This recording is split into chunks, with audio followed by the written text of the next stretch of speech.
Welcome back, deep divers. We're diving into some pretty heavy stuff today. Stuff that's really, well, foundational. The kind of stories that have shaped so much of how we see the world, even today. And, you, our amazing listeners, we're super curious about Genesis chapter 6 through 10. Yeah, those chapters, they're like a turning point, right? Sure. Like we go from the early days of humanity and bam, a total reset button. Right. A world-altering catastrophe, the flood. And then we're going to see how things get put back together. Noah and his family surviving, people spreading out across the earth again. And we even get like a glimpse into how ancient folks saw the different nations forming. Wild ride for sure. So we're going straight to the source, no detours. Genesis chapters 6 through 10. That's our roadmap for today's deep dive. We really want to get this right, Understand the major events, the key players like Noah and his sons, and especially those big ideas that the narrative is trying to get across. What did all this mean to the people who first heard these stories, and what can we learn from their understanding of the world even today? Let's get started. Chapter 6. That's where it all kind of goes downhill, right? Yeah, we start with, well, people. Lots of people. Humanity's spreading out, families are growing, they're having daughters. And then things get a little weird. It talks about these sons of God taking a liking to the daughters of men, finding them attractive and, well, marrying them. Ah, the sons of God. Now that's a mystery that's kept scholars scratching their heads for centuries. I know, right? Are we talking angels, divine beings, or maybe some kind of lineage from Seth, representing the good guys, mixing with the descendants of Cain, the not-so-good guys? Exactly. Whether you lean towards the supernatural or a more, shall we say, earthly explanation, the point is there's something off. A line's been crossed.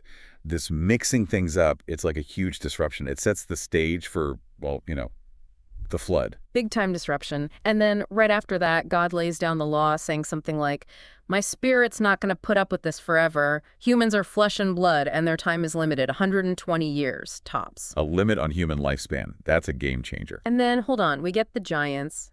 It mentions them just being there like it's normal. And then again, after that, after all this mixing, these mighty men, famous, powerful, larger than life, like the stuff of legends. What do you think? What does it say about how people back then imagined the world before the flood? It's like they're adding this element of the extraordinary, almost, I don't know, monstrous even. Yeah. A world where these incredible beings just roamed around. It definitely makes you think.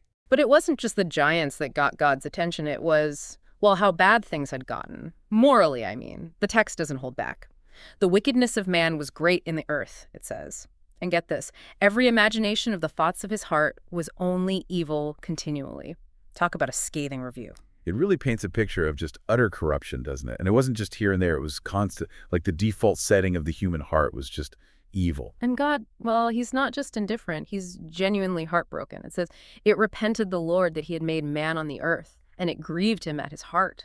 That's powerful. It shows God as a being who cares, who's invested in his creation, and is deeply saddened by how things have turned out. So the decision comes down. Wipe the slate clean. All living beings gone. Humans, animals, birds, the whole shebang, a total reset. But amidst all this darkness, there's a glimmer of hope. Enter Noah. Noah, the righteous one. Yeah. The text says, but Noah found grace in the eyes of the Lord, a good guy in a world gone bad, a just man and perfect in his generations, it says, and walked with God. He stood apart from the crowd, that's for sure. And he's got family, right? 3 sons, Shem, Ham, and Japheth. You're going to want to remember those names. They play a big part later on. But back to the world at large, it just keeps getting worse. Violence everywhere. The earth also was corrupt before God, it says, and the earth was filled with violence. Yeah, it explicitly connects the coming destruction to the violence, like it's the final straw, a powerful message about unchecked aggression. Societies crumble when violence takes over. So God speaks directly to Noah. The end of all flesh has come before me, he says. And then, well, he gives him a rather unusual task. Build an ark, he says. And he doesn't just say, hey, build a boat. He gets super specific. 300 cubits long, 50 cubits wide, and 30 cubits high. That's, well, huge, like a floating building, not just a boat. What do you make of these dimensions? Was this just about surviving the flood or something more? It's like a blueprint for a new beginning, isn't it? The size, the specifics, the gopher wood, the pitching inside and out, the rooms, the stories, even the window placement. It all screams divine design, like God saying, this is how you preserve life on a grand scale. It's a rescue mission, but with a plan. And then God lays it out plain and simple. A flood is coming, and it's going to wipe out everything under heaven. But there's a catch, right? A covenant, a promise made with Noah and his family. The covenant. That's the key. It's not just about escaping the flood. It's about starting over, building something new. Noah's family is safe, and so is a pair of every living thing. A male and a female, God specifies. He wants life to continue to flourish again. And it's not just about surviving the flood itself, right? He tells Noah to stock up, to gather food, enough for him and his family and for all the animals. It's like a giant floating pantry. Preparation is key. And Noah, well, he does what he's told. Thus did Noah, the text says. According to all that God commanded him, so did he. No questions asked, just pure obedience. Obedience. That's a theme that runs through the entire narrative, doesn't it? Yeah. It's what sets Noah apart, makes him worthy of God's grace. And that obedience is put to the test in chapter 7. The flood is coming, and God's message to Noah is clear. Get in the ark now. And he reminds Noah, because thee have I seen righteous before me in this generation. Yeah, it's like God saying, this is it, Noah, the moment of truth. And this time, we get more detail about the animals, not just 2 of each, but 7 pairs of the clean ones and 2 of the unclean. Same with the birds, 7 pairs. God's thinking about the future, about repopulating the earth. It's like a seed bank, preserving the diversity of life for a new start. And then the countdown begins. 7 days. 7 days until the flood hits. And then for 40 days and 40 nights, the rain comes down nonstop. It's like the world is being baptized. And once again, Noah doesn't hesitate. And Noah did according unto all that the Lord commanded him. He's a man of action then, Noah. We even get Noah's age at this point, just to drive home the gravity of the situation. 600 years old. Imagine living for 600 years and then facing a global flood. It puts things into perspective, doesn't it? The scene of them entering the ark is powerful. Noah, his wife, their sons, and their wives all huddled together, and then the animals, 2 and 2 unto Noah, into the ark, the male and the female, as God had commanded Noah. A procession of creatures seeking refuge from the coming storm. And then, boom, the floodgates open. All the fountains of the great deep broken up, and the windows of heaven were opened, and the rain was upon the earth 40 days and 40 nights. It's like the heavens themselves are unleashing this torrent of water. Imagine that. Water pouring in from below, rain pouring down from above. The ark starts to rise. It's being lifted up by the floodwaters. It's floating, and the waters just keep rising, covering everything. 15 cubits upward, it says, over the mountains. No escape. The text really drives home the point that everything is covered, completely submerged. All life on land, gone. And every living substance was destroyed, which was upon the face of the ground, it says. And Noah only remained alive, and they that were with him in the ark. A complete and utter destruction of the old world. Just Noah and the ark, adrift in a world of water. And for 150 days, that's all there is. 150 days. It's hard to even grasp the enormity of that, isn't it? But then a shift. Chapter 8, a glimmer of hope. Chapter 8 starts with a simple yet profound phrase, and God remembered Noah. It's like, even in the midst of all this chaos, God hasn't forgotten his promise. He hasn't forgotten Noah. And he sets in motion the receding of the waters. He sends a wind, dries up the fountains of the deep, closes those windows of heaven. The rain stops. It's a slow process, though. Another 150 days for the waters to go down, but finally the ark comes to rest. And where does it land? The mountains of Ararat. Ararat. It becomes a landmark, a symbol of the flood's end and the new beginning. Right. And as the waters keep receding, in the 10th month, the tops of the mountains start to peek out. Can you imagine that sight? After months of nothing but water, seeing land again. Must be an incredible feeling, a sign of hope. After 40 more days, Noah gets curious. He opens a window and sends out a raven. A raven. Interesting choice, isn't it? It is. It flies back and forth, but no luck finding a place to land. So Noah sends out a dove. The dove, a symbol of peace. It comes back, too. Nowhere to land. The waters are still everywhere. But Noah waits another 7 days, sends it out again, and this time, It returns with an olive branch. an olive branch, a sign of new life, of peace, of hope. The waters are receding.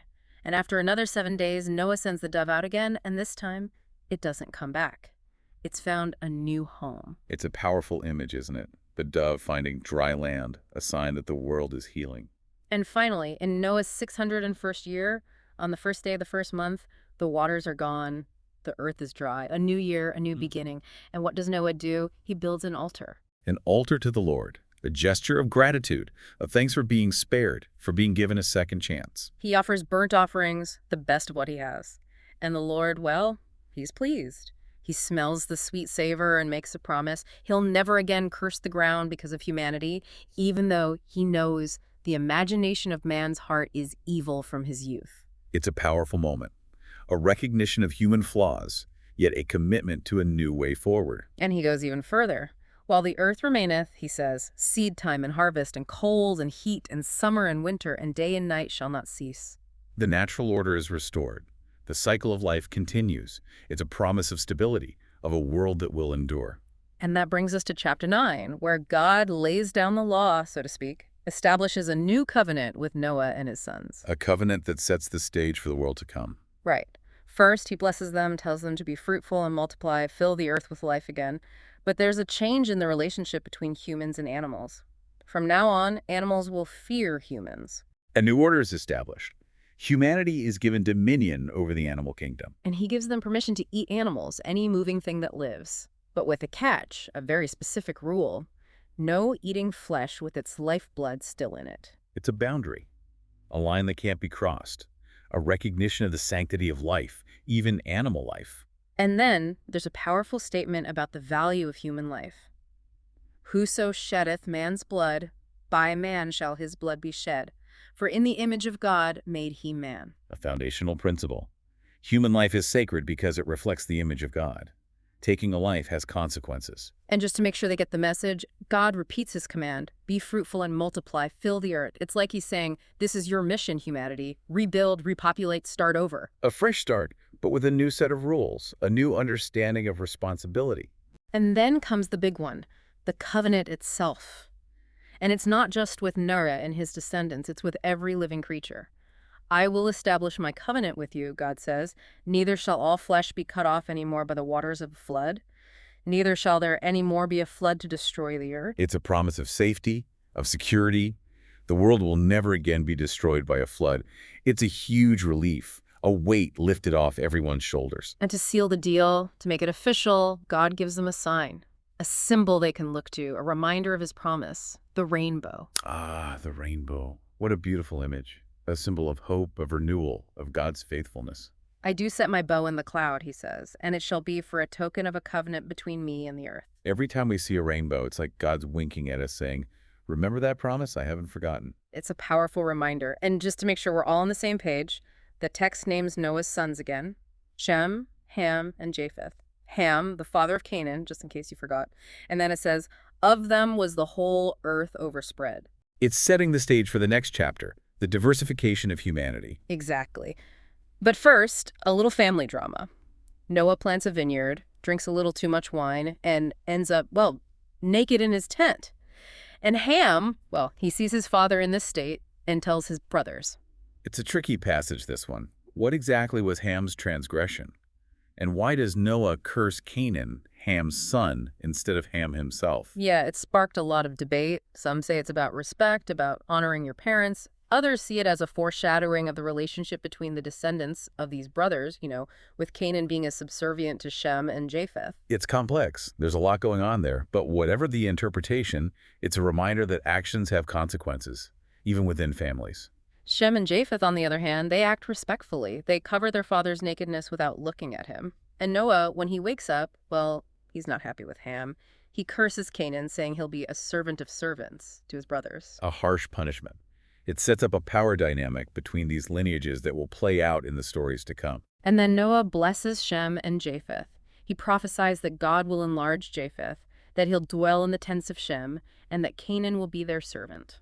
Again, foreshadowing. It's like we're getting a glimpse into the future, into the destinies of these family lines. The chapter ends with a simple statement.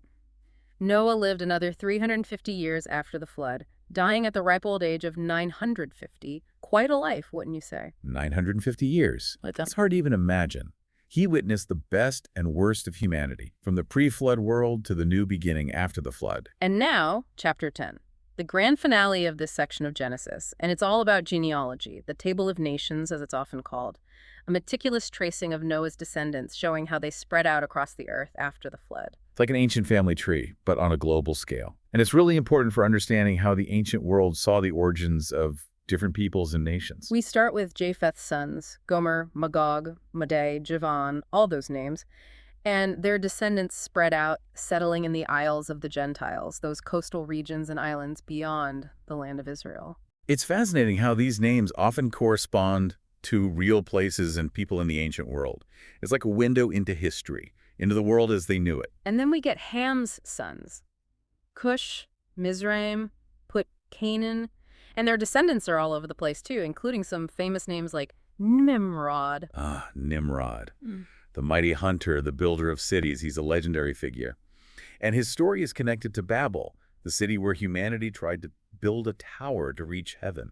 Right, Babel. We'll dive into that story another time, but it's a pivotal moment, a story about ambition, pride, and the consequences of challenging the divine order. And the Table of Nations also includes the descendants of Shem, the ancestor of the Israelites. It traces his lineage down to Eber, who had two sons, Peleg and Joktan.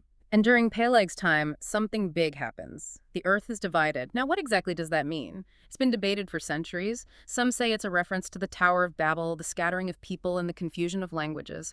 Others see it as a geographical division, the separation of continents, perhaps? Whatever it refers to, it's a pivotal moment in the narrative, a turning point in human history, a branching out, a diversification. And finally, the chapter wraps up with a summary statement. These are the families of Noah's sons, it says, and this is how the nations were divided after the flood. It's like a grand conclusion, a tying up of loose ends. It's a comprehensive account of the origins of humanity, from a single family to a multitude of nations spread across the globe. So we've covered a lot of ground today, haven't we? From the corruption of the pre-flood world, to the destruction and renewal brought by the flood, to the covenant with Noah and the repopulation of the earth.